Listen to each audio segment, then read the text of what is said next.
Il était immense, un géant qui faisait peur au premier regard. Mais derrière sa carrure se cachait un cœur plus pur que celui de n'importe qui. Son nom, John Coffey. Comme le café, mais pas écrit pareil.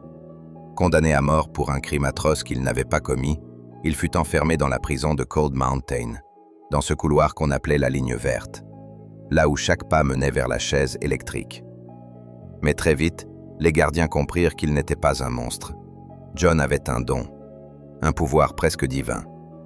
Il pouvait absorber la douleur, guérir les blessures, effacer le mal, comme s'il portait sur ses épaules toute la souffrance du monde. Il soigna une souris condamnée. Il sauva la femme d'un directeur mourante d'une tumeur.